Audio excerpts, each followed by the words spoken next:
ऐतिहासिक, शैक्षणिक, साहित्य व संस्कृतीची जोड म्हणजे स्मार्ट पुणेकर न्यूज. एरंडवणे गणेशनगर भागातील पूरग्रस्त वसाहत भागात असणाऱ्या ऐतिहासिक व जागरूक मानल्या गेलेल्या श्री शनी मंदिराचा जीर्णोद्धार व नूतनीकरण पूर्ण झाले असून शनिवार दिनांक 29 नोव्हेंबर रोजी पूर्ण दिवस सकाळी 8 पासून ते रात्री 8 पर्यंत मंदिर परिसरात विविध धार्मिक कार्यक्रमांचे आयोजन करण्यात आले आहे.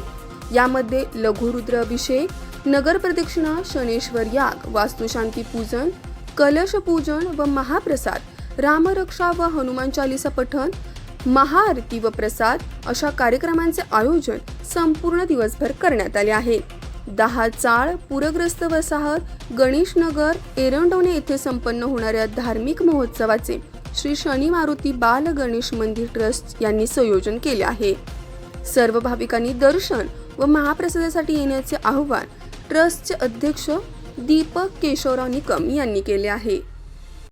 आता ही मंदिराची स्थापना पूर्ण वसाहतीतले काही ज्येष्ठ नागरिक होते, त्याबरोबर स्वर्गीय केशवराव पांडुरंग निकम यांनी सर्वांनी मिळून त्यावेळेस 1980 साली या मंदिराची स्थापना झाली. त्यानंतर या मंदिरामध्ये इतक्या काही प्रचिती आलेल्या आहेत. आम्हाला प्रत्येक नागरिकांकडनं, भाविकांकडनं भरपूर गोष्टींची आम्हाला प्रचिती आलेली आहे. प्लस आता 2000 साली या मंदिराचा जीर्णोद्धार करण्यात आला. त्यानंतर आत्ता ह्या मागच्या 1.5-2 महिन्यामध्ये याची परत एकदा नूतनीकरण केले, म्हणजे जीर्णोद्धाराचाच प्रकार झालेला आहे थोडक्यात. त्यामध्ये आता 29 नोव्हेंबर सकाळी 8 ते संध्याकाळी 8 पर्यंत वेगवेगळे कार्यक्रम आहेत. आणि या मंदिरामध्ये असे की इतक्या लोकांना वेगवेगळ्या प्रचिती आलेत. आणि फार महत्वाची गोष्ट म्हणजे या मंदिराची एक आहे की इथे 3 झाड आहेत. एक औदुंबराचं आहे, पिंपळाचं आहे आणि वडाचं आहे. हे मंदिराच्या आवारामध्ये ही 3 झाडं असणं, ब्रह्मा, विष्णू, महेश यांचं वास्तव्य इथं आहे.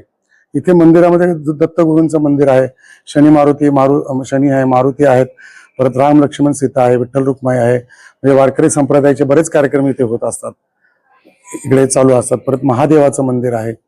या प्रकारे इथे बऱ्याच लोकांची फार छान प्रचिती इथे, अक्षरशः म्हणजे पिंपरी चिंचवड पासून निगडीचे लोक पण इकडे येतात माझ्याकडे. मी नागरिकांना आवाहन करतो की 29 तारखेला तुम्ही ज्या आपल्या वेळेनुसार सकाळी 8 ते संध्याकाळी 9-10 वाजेपर्यंत तुम्ही कुठल्याही कार्यक्रमाची रूपरेषा तुम्हाला मिळेलच या व्हिडिओतून, आणि त्या पद्धतीने तुमच्या वेळेनुसार तुम्ही येऊ शकता.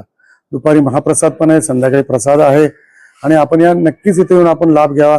आणि हा ब्रह्मा विष्णू महेशाचा जो संगम आहे हा आपण इथे येऊन पाहावा. म्हणजे असा अजोड योग येत नाही. आपण कित्येक मंदिर बघितले, 3 झाडे आणि मोठी मोठी झाडे, 30, 40, 45 वर्षापूर्वीची झाड आहे ती. त्यामुळे हा फार छान आहे. आणि बऱ्याच लोकांनी ज्यावेळेस आम्हाला सांगितलं की इथं तुमच्याकडे ब्रह्मा विष्णूचा वास्तव्य आहे, अशा कित्येक गुरुजींनी येऊन सांगितलं, त्यावेळेस आमच्याही लक्षात आलं. आणि ते योगायोगाने लागलेली झाड आहेत आणि ही इतक्या मोठ्या प्रमाणात आलेली आहेत.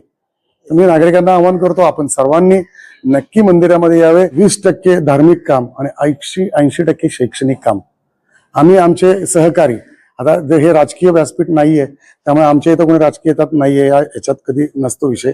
कार्यकर्ता म्हणण्यापेक्षा आम्ही सहकारी म्हणतो. आमचे सगळे सहकारी म्हणून आम्ही हे सगळं करतो.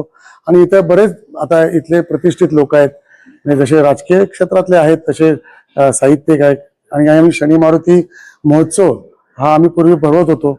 7-8 वर्ष आम्ही सुरुवातीला भरवला, पण काही कारणामुळे आम्हाला ते नंतर पुढे पुरता नाही आलं.